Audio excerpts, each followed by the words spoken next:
Which property strategy should you choose? Hey, it's Chris here from Property Abundance, and in this video we're going to be exploring which is going to be the right property strategy for you based on a certain set of variables that will be influencing your life right now. Because what's the right property strategy for you could be different to what's the right property strategy for me, could be different to what's the right property strategy for any of our mentees.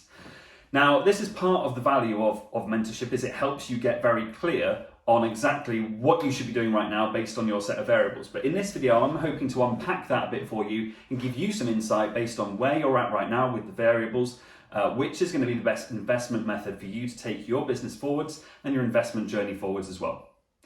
So, firstly, it depends on a few things. First one is time. Okay, if you've got all the time in the world, let's say you're either unemployed or you're retired or you have a job where you're completely flexible with your hours, you've got very different options compared to someone who works a very rigid, strict 9 to 5 or 9 to 6, or if you've got to be away, like when I was at PwC, I was away for 5 days at a time on project sites. So that meant I couldn't be in my area. So again, we want to first look at how much time do I have? So an exercise I want you to do during this video as well as we go through is just consider this internally and make notes on it. Okay, so how much time have you got right now that you could give to your property business? Make a note, how many hours a week do you think you could dedicate to it if it meant that you could create financial freedom? The second one is money. Okay, now again, depending on whether you're starting penniless or whether you're starting with £1 million in the bank, the different strategies will be right for different situations. Now the great news is that regardless of what that bank balance is to start with, there are options, okay? So you don't need money to invest in property. That is a fallacy. Okay, now what those options are and the options that you have open to you are different in those extremes. Now the more money you have, obviously the more options you have, but there are still options for you to be able to build life-changing income starting with zero money in your bank account. The next thing you want to consider, and by the way, with that one, make notes on that as well. So how much have you got available to invest? Let's get that down on paper in front of us. The third one is thinking about your goals. So what are you trying to achieve? Are you looking for chunky money where you get £15,000, £20,000, £30,000 hitting your account in one transaction, but it only happens every few months? Or are you looking for cash flow, where each month you get a predictable, steady income and you can build it up and scale it and you know that it's coming in each month, every month? Okay, now, depending on which one of those you're after will depend on which strategies again are open to you. So make a note, which one would you prefer? Would you prefer large chunks hitting your account periodically, or would you prefer a steady monthly predictable income? The next thing we've got to think about with our goals is, are we looking to be passive in our investments and just put our money into something?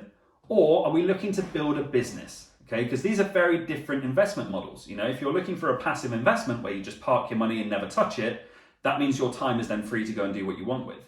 Whereas if you're looking to build a property business from the ground up, you need to be able to put some time into that. Now again, we always say you need to be able to start your business with 1 hour a day. So it's not a huge amount of time that you've got to be able to put into it to get it off the ground. But you need to be able to do something. So are you looking to build that business and grow something that's yours and has an asset value and has to submit accounts and has to hire people as it grows and buy software and incur overheads, but then you own it? Or are you just looking for a passive investment where you park your money in something and it hopefully grows over time and you hopefully get some decent cash flow from it over time as well? Again, make a note on which you're looking for. Next thing we're going to consider is the kind of return on our investment we're looking for. Are we looking for stable, low risk, kind of 3-4% yields on our investment? Or are we looking for in excess of 100%? Yes, I know. Some people will go, well, you can't get 100% in property. Wrong. Yes, you can. And I'll show you how you can do that. In fact, we've already got videos on how you can do that. So go and check those out on our account. So think about what kind of return on investment you're looking for. Are you looking for the low kind of 4, 5, 6% returns, which again is still better than anything you're going to get in the bank, but isn't going to create life-changing income for you? Or are you looking for the 100, 200, 300% return on investments that you can get with some of the more creative strategies? Again, make a note. And the final thing we want to consider is the length of the project that we're looking to complete. Are we looking for something where we're in and out really quickly and we get the job done and it starts making us money really quickly? Or are we willing to invest more time and spend more time on a project and know that our money is going to be tied up for longer, but then there'll be some reward at the end of that? Okay, so again, decide, are you looking for quick in and out, bang for your buck, or are you looking for longer term investing, building assets? Again, make a note for yourself. So with those notes taken, with those kind of criteria for yourself laid out in front of you, here are your options and which ones will appeal based on the different variables that you've made notes on there. Now, the first is our old friend, traditional, old school buy-to-let investing, where you buy a property, you probably use a buy-to-let mortgage to buy it, you save up 25% purchase price for your deposit, you then pay your legal fees, your stamp duty, and you find a tenant and you just rent your house out to that tenant on a single let basis. Now, this has a high cost to get into because you've got to save up those deposits. It has a much lower return compared to some of the strategies that we're going to talk about later. So high in, low out means low return on investment. But on the flip side, the benefits of it are it can be incredibly passive. Okay, now once you've got that property, once you've got your tenant, apart from the odd maintenance issue here and there, or maybe a late rent every now and then that might need chasing, there's not too much to do. It's a fairly passive investment compared to some of the ones we're going to talk about. Now, it can be made totally passive if you to engage the services of a management company, either a lettings agent or a management company like My Business Tradestays, to take over the operations of that property for you, either as a single let or some of the more creative strategies we're going to move on to talk about. Now, with buy-to-let investing as well, you also need to be aware of the fact that there is no exit strategy here. Okay, so your money is tied up, it's placed into a deal and it's tied up for periods of time. You're not going to get that money back out, except in maybe 10 years when you want to refinance and draw some equity back out to then be able to go and reinvest. So you are parking money for long periods of time here. Okay, it's a much longer project cycle. So you need to be comfortable with buy-to-let investing that your money is going to be tied up for a long period. The next option we're going to talk about is combining buy-to-let investing, but with some of our more creative application strategies. So we still buy the property using a 25% deposit, but instead of running it as a single let with traditional tenancies with families or single people, we run it as either an HMO or a service department. Now, this will take some time to convert. You may need to install some fire doors if you're going to be doing an HMO. You need to install some smoke alarms. You may even need to apply for planning permission if you're in an Article 4 area. But the point is that by doing this, by using an HMO strategy where we rent out individual rooms, or using a service department strategy where we rent out the property as a whole but by the night rather than by the month, we are significantly increasing the end cash flow per month from that property. So here we've still got that high cost, so you still need to have like sums of money available to be able to invest. Now again, it doesn't necessarily need to be your money. You can work with investors on this as long as you have an exit strategy to be able to get their money back. So high cost, it can be your money, could be investors' money, but high return, okay? Because we're using the HMO and the SA strategies here, we're making a much higher cash flow per property compared to traditional buy-to-let investing. Now again, these more creative methods of service departments and HMOs are more touch points, okay? There is more to do. If you have a 6-bedroom HMO, you have 6 tenancies, that's 6 rents you've got to chase. 6 viewings you got to, or 6 times as many viewings you got to do. 6 tenancies you've got to set up and keep track of. 6 people's maintenance issues you've got to look after. So there is more to do with these strategies, but again, so you either want to deal with this one of two ways. You either want to build a team and build the business around that as you grow the business, doing everything yourself to start with, but recognizing that if you want to create a business that's going to pay you and create freedom for yourself, you need to be able to build that team and build systems in place and software and stuff that's going to help take that burden off you. Or you can just go completely passive from day one, where you hand over the keys to your service departments to companies like mine at Tradestays, where we provide fully hands-off management services to service department owners, to developers, to landlords, and we run their property for them as a service department, creating far, far higher returns on their investment than a traditional property ever could. And at the same time, taking away all the extra headache of having to do that themselves. So you can make it completely passive straight away by working with a management company. Now, there is an exit strategy here, okay, as well. So any money put in for the purchase, there is a possibility to create an exit on this as well, by either refinancing, if you add enough value to the property in a refurb, or by looking at going onto a commercial valuation. Now, a commercial valuation looks at the earnings of the property and values it based on its earning potential as a business rather than what's called a traditional bricks and mortar valuation. So again, if you create a property that has a really high cash flow, it could have a higher commercial valuation than its traditional bricks and mortar valuation. So bearing those in mind, a commercial valuation can give you a way of refinancing that property and being able to borrow against the value of that property based on its earning potential rather than its bricks and mortar value, and give you an exit strategy to get any money back out if you were to work with investors, or more importantly, if you want to be able to reinvest your money into more deals as well. So that's buy to let with HMOs. Now, there is another way that we can work with HMOs and service departments, but with far less cost of entry, and that's called the rent to rent model, where we combine rent to rent with HMOs or service departments. So in this instance, we're going to secure that property with a lease, and with that lease will come the permission to do what we want with that property, either to run it as a service department, to run it as an HMO. But we must have that permission from the owner. Now, once we've done this, we are then going to pay a fixed lease cost to the owner each month, and we are going to collect as much income either by renting out the rooms or by renting out the property per night as we can using our application strategy. And the difference between what we pay the owner in costs versus what we receive in our income minus any bills that we have to pay for the property is where our profit margin comes in. Typically, we're aiming to make £1,000 a month on average per rent-to-rent deal we do using these two creative application strategies. Now, this is low cost of entry, okay? Far lower cost of entry than actually owning the property. So if you're starting with limited funds, this is an option for you. Okay, typically a rent-to-rent deal will cost an average of £5,000, a bit more in London, a bit less up north, but typically around £5,000. And because our cost of entry is so low and our income is so high, our cash flow is so high, our return on our investment is in the hundreds of percent. In fact, on our mentorship program, we don't let our students do a deal unless the return on their investment for a rent-to-rent is at least 100%. Okay, anything less than that, we say it's not a good enough deal, because there are deals, plenty of them out there, where you can get over that. So better to invest our money for the maximum return. Now again, as with running a service department business or an HMO business and owning it, again, the exact same principle applies here. You either need to build a business, and as you scale your business, put teams in place, put software in place, create systems to actually start to automate some of the operations, or you need to hire a company like TradeStays and we'll just do it all for you. Okay, so if you want to find out more about how TradeStays can help you with that, by the way, I'll make sure I put a link in the description down below or in the comments, depending on where you're watching this, where you can find out some more information about that as well. Now, because our input is so low, because our cash into the deal is so low, our payback from each deal is super quick. Okay, so if we're investing £5,000 and we get £1,000 cash flow a month, well, 5 months we've broken even.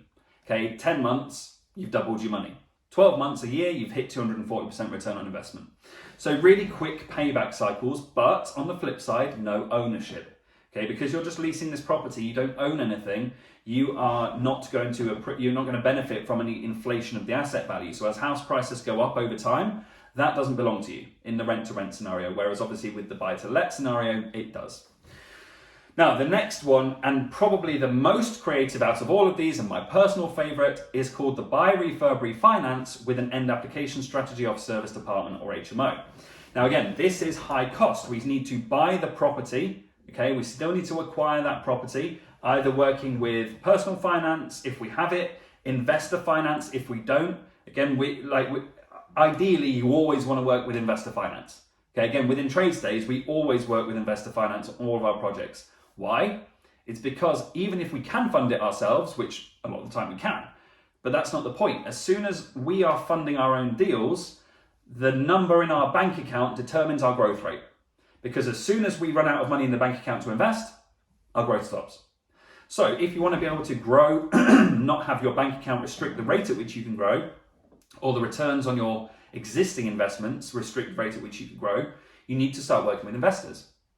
So again, what we do in TradeStays, we work with investors, private investors, who invest anything from £5,000 all the way up to £5 million into our projects. We provide them with fantastic returns on their investment. They're tied to safe property deals. And that means that we always have more funds available than we have deals available. And that's the way round it needs to be. Okay, you want to have a surplus, You want to have a surplus of money available so that money's never the thing stopping you do deals. So if you're an investor watching this, you want to find out how trade stays can help you improve the returns on your investments. Again, I'll drop a link into the comments down below or on the description, depending on where you're watching this. So what we want to do, raise that finance, buy the house. Now we want to buy it for as little as possible. Okay, we want to be punchy with our offers on this because the lower we can buy it, the more our margin increases on the refinance at the end. So we still got high cost to acquire, we still need to raise that finance, but because what we're going to do in this instance is add as much value to that property through a development as we possibly can. So we'd look at any of our methods of adding value. We'd look at attic conversions, extensions, title splitting. We'd look at planning gains. We'd look at improving the number of bedrooms, the layout of the property, the decorative state of the property. We'd use all the tools in our arsenal to improve the value of our plot of land with our building on it as much as we possibly can, because then what we're going to do is we're going to have that plot revalued.